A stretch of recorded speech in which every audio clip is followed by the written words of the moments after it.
শেখ হাসিনাকে হঠাতে যুক্তরাষ্ট্রের কোনো ভূমিকা ছিল না, বাংলাদেশের জনগণের ইচ্ছেতেই এই পরিবর্তন, জানিয়েছে হোয়াইট হাউস। শৃঙ্খলা ফিরিয়ে নির্বাচনের পরিবেশের জন্য সরকারকে সময় দিতে রাজি বিএনপি জামাত, প্রধান উপদেষ্টার সাথে বিভিন্ন দলের মতবিনিময়।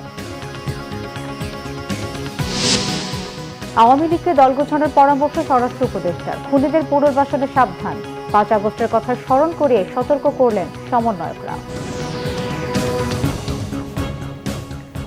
দেখছিলেন সংবাদ শিরোনাম, এবারে বিস্তারিত।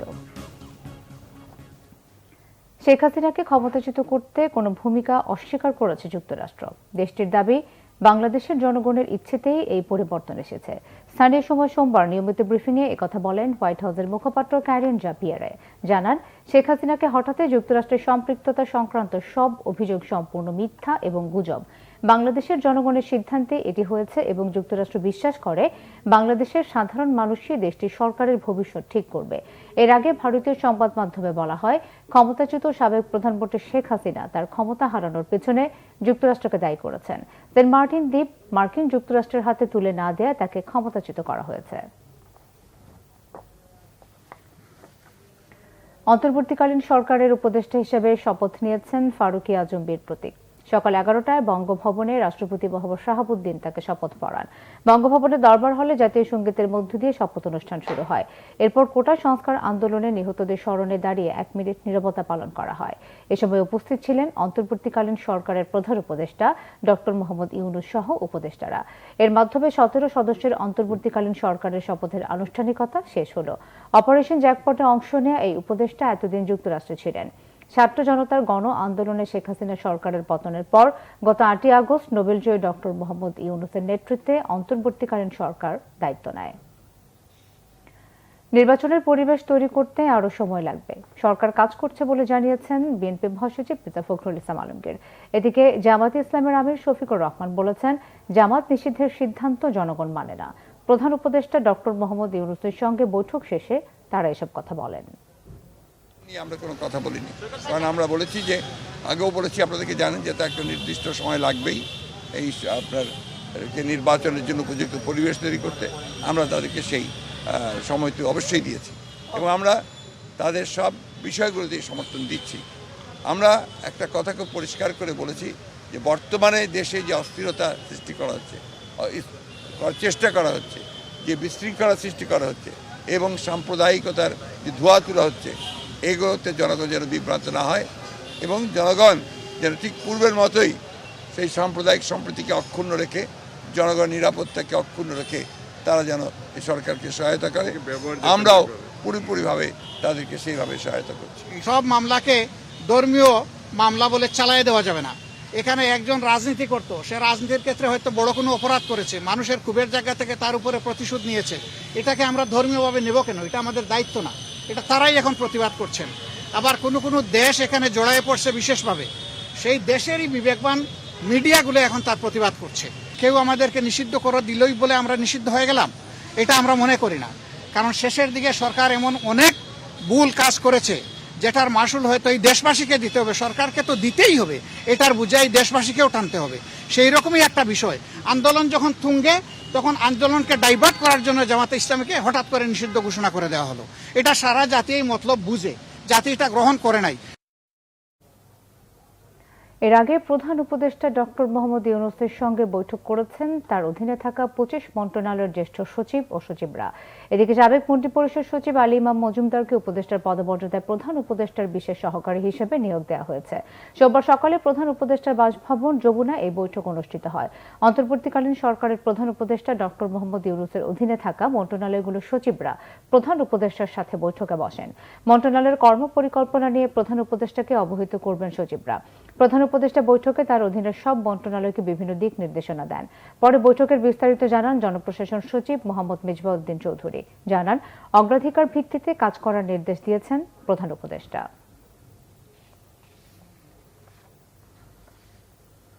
স্বরাষ্ট্র উপদেষ্টা অবসরপ্রাপ্ত brigadier general M Shakhawat Hossain বলেছেন, আওয়ামী লীগের দল পুনর্গঠনে কোনো সমস্যা নেই। বিশৃঙ্খলা করলে পরিণতি ভালো হবে না, বরং দলকে রিঅর্গানাইজ করার পরামর্শ দেন তিনি। বলেন, গন্ডগোল পাকিয়ে লাভ নিয়ে জনতা আবারও খেপে উঠবে। ব্যক্তি স্বার্থে আওয়ামী লীগকে নষ্ট না করার আহ্বান জানান তিনি। কিছু করবেন না যে আপনাদের জীবন বিপন্ন হয়, কারণ এদেশের পাবলিক এখনও আপনাদেরকে গ্রহণ করতে আসেনি। আমি বরং মনে করি আপনারা আপনাদের পার্টি রিঅর্গানাইজ করেন। এই পার্টির অনেক অবদান আছে বাংলাদেশে। ইলেকশন আসলে ইলেকশন কন্টেস্ট করবেন, জনগণ ভোট দিলে ভোটে যাবেন। এখানে মারামারি কোনো লাভ নেই। আরও কিছু লোকের মৃত্যু আমরা চাই না। অলরেডি 400 থেকে 500, তারও বেশি মারা গেছে উভয় পক্ষে। পুলিশের এই অবস্থা হয়েছে, আনসারের এই অবস্থা হয়েছে। আর আমরা যদি উস্কানি দিতাম তাহলে আপনারা টিকতে পারতেন না আর্মি ফায়ারে। আমরা আর্মিকে মানা করেছি যে ডোন্ট ওপেন ফায়ার, কারণ কাকে মারবেন আপনি? আপনারা এই পুলিশকে দিয়ে কাকে মারিয়েছেন? পুলিশকে দিয়ে মারিয়েছেন আপনার সন্তানকে। খুনিদের পুনর্বাসনের চেষ্টার বিরুদ্ধে হুঁশিয়ারি দিয়েছেন বৈষম্য বিরোধী ছাত্র আন্দোলনের নেতারা। তারা বলেন 5ই আগস্টের পর কিছু ষড়যন্ত্র হলেও তা রুখে দেওয়া হয়েছে। সোমবার ঢাকা বিশ্ববিদ্যালয়ের বিক্ষোভ সমাবেশে এমন মন্তব্য করেন তারা।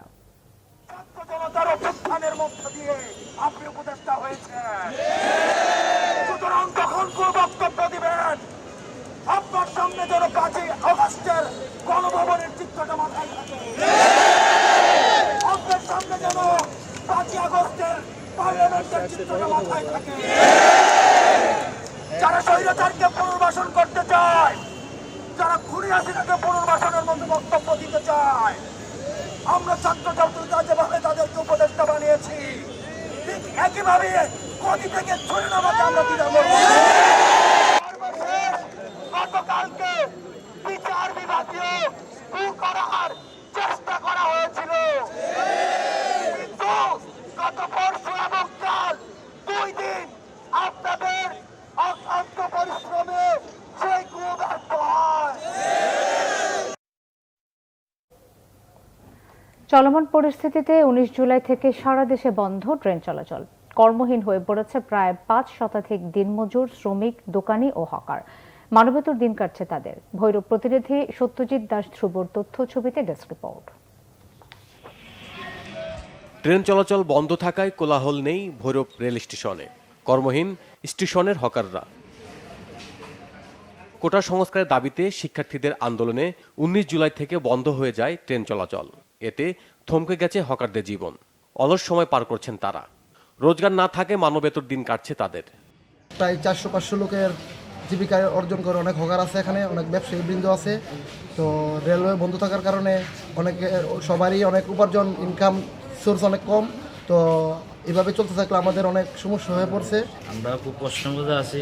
আমরা 4-500 হকার লয়ে আমরা চলাফেরা করি, খুবই কষ্টের মধ্যে আছে। কাজ কাম ব্রেকের অবস্থা, ঋণ ভেঙে চলতেছি। 2000-2500 যাত্রী যাইতো। এই যাত্রীর উপর আমরা নিবিকা, আমরা ধরো 5 টাকা 10 টাকা বেচলে আমরা 1 টাকা না লাভ করে নিয়ে আমরা 2 টাকা খাওয়াইতাম। এই খাওয়ানটা হয়ে যেত বন্ধ। যোগাযোগ বন্ধ হওয়ার কারণে এখানে কোনো মানুষ আসে না, আর না আসার কারণে আমাদের কোনো ব্যবসা বাণিজ্য নাই। আমরা এখানে কোনো কর্ম করে খাইতে পারি না। 7-8টা শ্রমিক আছেন, শ্রমিকেরও রুজি নাই, নিজেরও রুজি নাই, পেটও ভাত নাই। কি কিছু বুঝেন আমরা যে অবস্থা করুন বেহালের মেঝে পুরো লইছি। স্টেশন মাস্টার জানিয়েছেন ধীরে ধীরে পরিস্থিতি স্বাভাবিক হচ্ছে। শিগগিরই চালু হতে পারে ট্রেন চলাচল। চলমান পরিস্থিতিতে রেল পরিচালনা বন্ধ থাকার পরিপ্রেক্ষিতে আমার স্টেশনের সাথে দিন এনে দিনে খায় এমন যে জমিগুলো আছে, যেমন আমার বৈধ ভেন্ডার আছে, তার মধ্যে কুলিরা আছে, এগুলোর জীবনযাপন অত্যন্ত মানবেতর জীবনযাপন তারা চালাইতেছে। অর্থাৎ কর্মহীন অবস্থায় মানবেতর জীবনযাপন তারা চালাইতেছে। প্রতিদিন এই স্টেশন থেকে 4টি রেলপথে 66টি ট্রেনে প্রায় 4000 যাত্রী চলাচল করে। ট্রেন চলাচল স্বাভাবিক হবার আশায় নিম্ন আয়ের মানুষ। Bangla vision news desk. এই ছিল এখনকার মতো। পরের সংবাদ বেলা 2টা। এর আগে একটা রয়েছে নিউজ টপ 10। এছাড়া বাংলা ভিশন সংবাদ ও সংবাদ সংশ্লিষ্ট অনুষ্ঠান দেখতে ভিজিট করুন www.bvnews24.com ও facebook.com/banglavisionnews এবং সাবস্ক্রাইব করুন youtube.com/banglavisionnews।